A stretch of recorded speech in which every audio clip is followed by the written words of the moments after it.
আসসালামু আলাইকুম। Hello viewers, welcome back to my channel. আজকে আলোচনা করব সঙ্গীহীন নারী পুরুষেরা কেন সারাক্ষণ বিষণ্ণতায় ভোগেন এবং বিভিন্ন ধরনের রোগে আক্রান্ত হওয়ার ঝুঁকিতে থাকেন এবং এই সমস্যাগুলো থেকে মুক্তি পাওয়ার বা সমাধানের পথ কি। তো বন্ধুরা, চলুন চলে যাই মূল আলোচনায়। আমাদের সমাজে আমরা দেখতে পাই অনেক নারী এবং পুরুষ আছেন খুব অল্প বয়সে হয়তো তার হাজবেন্ড মারা গেছেন, অথবা কোনো পুরুষের স্ত্রী মারা গেছেন, অথবা তাদের তালাক বা ডিভোর্স হয়ে গেছে।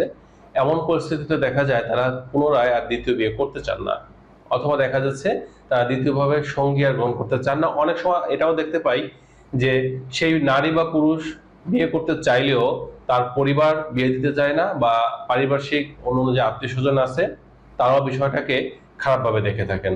কিন্তু তারা এটা বোঝার চেষ্টা করেন না যে সে কিন্তু শুধু একজন মা নয়, বাচ্চাদের শুধু বাবা নয়, সে কিন্তু একজন মানুষ। আল্লাহ তাআলা তার মধ্যে কিন্তু একটা জৈবিক চাহিদা দিয়ে দিয়েছেন, এবং এই জৈবিক চাহিদা যদি সে সম্পূর্ণ না করেন বা পরিচালিত না রাখেন, তাহলে তার মধ্যে কিন্তু অনেক ধরনের সমস্যা দেখা দিতে পারে, হরমোনাল ইমব্যালেন্স দেখা দিতে পারে, এবং তার শারীরিক ও মানসিক স্বাস্থ্যটা কিন্তু অসুস্থ থাকতে পারে। আর যে মানুষটা এটা বলতেছেন যে তার আর বিয়ের প্রয়োজন নাই বা বিয়ে করা ঠিক না, অনেক সময় আমরা দেখতে পাই সে কিন্তু দিব্যি তার হাজবেন্ডের সাথে বা তার স্ত্রীর সাথে সুন্দর সময় কাটাচ্ছেন, কিন্তু সে চাচ্ছেন না যে তার ওই ভাই বা ওই বোনটা একটা ভালো সুন্দর সময় কাটাক। এটা হচ্ছে বড় সমস্যা।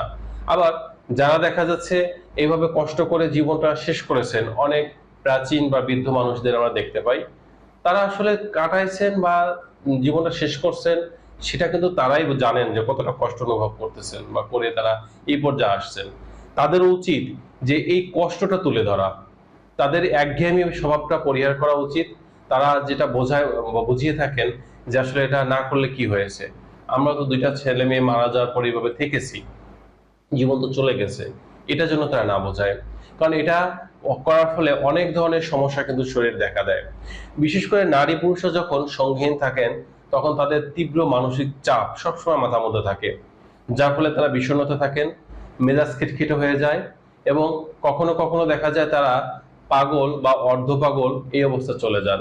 তাদের মধ্যে আত্মবিশ্বাস একেবারে কমে যায়, এবং নারী পুরুষ উভয় শরীরে হরমোনাল ইমব্যালেন্স দেখা দেয়। সবচেয়ে বেশি হরমোনাল ইমব্যালেন্স দেখা দেয় নারীদের শরীরে। একজন পুরুষ যদি দীর্ঘদিন সঙ্গীহীন থাকেন বা বিষণ্ণতা ভোগেন, তাহলে তার শরীরে যে সমস্যাগুলো দেখা দেয় তার মধ্যে অন্যতম হচ্ছে তার এই যে হাসি খুশি থাকার যে একটা বিষয়, এটা কিন্তু তার জীবন থেকে চলে যায়। আর আমরা বলি একজন মানুষকে সুস্থ থাকতে হলে, তার হার্ট ভালো রাখতে হলে অন্তত দিনে 20 থেকে 30 বার একটু মন খুলে হাসা উচিত।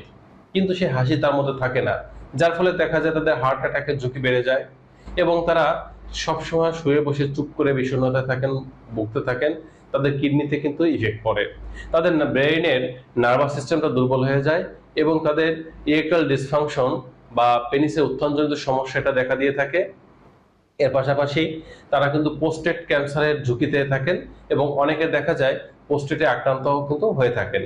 স্বাভাবিকভাবে একজন পুরুষ যখন বয়স 40 পার হয়, তখন থেকে অনেকের পোস্টেট বড় হতে থাকে বা পোস্টেট সমস্যা দেখা দিয়ে থাকে। আর এটাকে ভালো রাখার একমাত্র পথ হচ্ছে নিয়মিত সহবাস করা। আপনি যখন নিয়মিত সহবাস করবেন, আপনার বীর্যপাত ঘটবে, আর এই বীর্যপাত ঘটার মাধ্যমে আপনার পোস্টেটের স্বাস্থ্যটা কিন্তু ভালো থাকবে। কিন্তু আপনি যখন এটা থেকে দূরে থাকবেন, তখন কিন্তু আপনার পোস্টেটের সমস্যাটা দেখা দিবে। একজন নারী যদি দীর্ঘদিন সঙ্গীহীন অবস্থায় থাকেন বা সহবাস থেকে দূরে থাকেন, তখন তাদের সমস্যার মধ্যে অন্যতম হচ্ছে তাদের হরমোনাল ইমব্যালেন্স দেখা দেয়, যার ফলে দেখা যায় তাদের ভ্যাজেনাল ড্রাইনেস বা শুষ্কতা দেখা দিয়ে থাকে, ভ্যাজেনাল শেপ বা গঠন এটা ঠিক থাকে না, এবং তাদের অনিয়মিত মাসিক বা পিরিয়ডের সমস্যা দেখা দিয়ে থাকে। কখনো কখনো পিরিয়ড যখন শুরু হয় একটানা বেশ কয়েকদিন চলে, আবার কয়েকটা মাস বন্ধ থাকে। এই করতে করতে একটা পর্যায়ে দেখা যায় তারা মেনোপজে চলে যান, এবং মেনোপজে চলে যাওয়ার ফলে তাদের শরীরে হট ফ্ল্যাশ দেখা দেয়। হঠাৎ করে শরীরটা ঝাঁকুনি দিয়ে একেবারে খুব একটা গরম ঘেমে যাওয়ার মতো অবস্থা দেখা দেয়।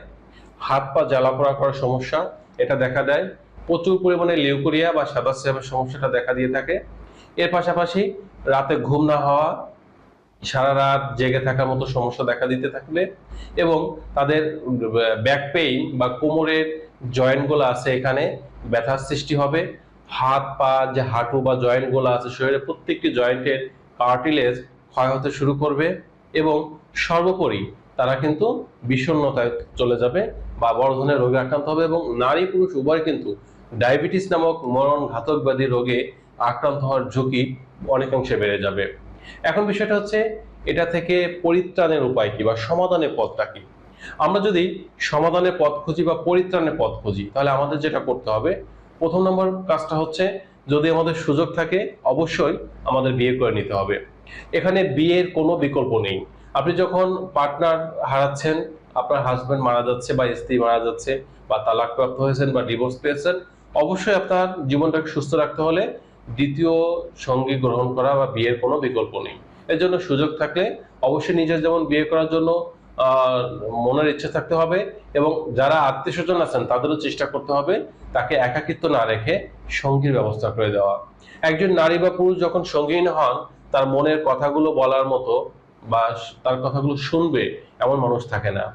অনেক সময় দেখা যায় নাতি নাতনি বা ছেলের বউ বা এরকম যারা আছে আত্মীয় স্বজন সকলেই থাকে, কিন্তু সে যখন মনের কথাগুলো বলতে শুরু করে 5 মিনিটের জায়গায় যখন 10 মিনিট হয় তখন তাকে কিন্তু সবাই পাগল বলতে শুরু করে।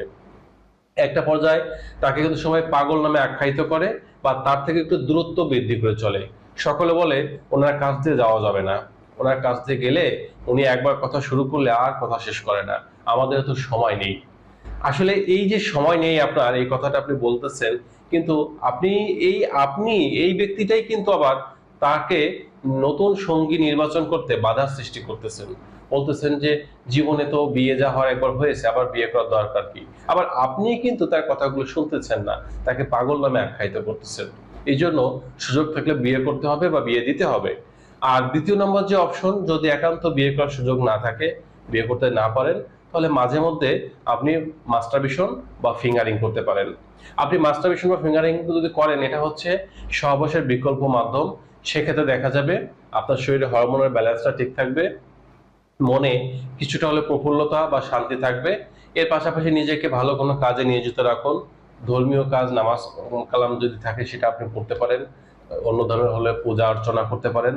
কিন্তু শুধুমাত্র আমরা অনেক সময় বলি যে বয়স হয়ে গেছে এখন ধর্মীয় কাজে চলে গেলে হয়, ধর্মীয় কাজ ঠিক আছে, কিন্তু জৈবিক চাহিদা এটা এমন একটা বিষয়, এটা কিন্তু ধর্মের বাঁধনে এভাবে বাঁধা যায় না, সবাই বাঁধতে পারে না। এই বিষয়টা কিন্তু আমাদের ভুলে গেলে চলবে না। আর এর পাশাপাশি নাতি নাতনি যদি থাকে তাদের সাথে একটু সুন্দর সময় কাটাতে পারেন। নিজেদের সমবয়সী যদি কোনো বন্ধু বান্ধবী থাকে আশপাশে, তাদের সাথে একটু গল্প গুজব করতে পারেন। এইভাবে কিন্তু করে আপনি আস্তে আস্তে আপনার নিঃসঙ্গতা দূর করতে পারেন বা আপনার বিষণ্ণতা দূর করতে পারেন এবং বিষণ্ণতা থেকে দূর করার চেষ্টা করলে একটা পর্যায়ে বড় ধরনের রোগে আক্রান্ত হওয়ার ঝুঁকি থেকেও কিন্তু আপনি ভালো থাকতে পারবেন, সুস্থ থাকতে পারবেন। এটা কিন্তু মাথায় রাখতে হবে। তো বন্ধুরা, এই ছিল আজকের বিষয়। স্বাস্থ্য বিষয়ক তথ্য বা পরামর্শ পাওয়ার জন্য অবশ্যই কমেন্ট করতে পারেন। সকলে ভালো থাকবেন। আজ এ পর্যন্ত।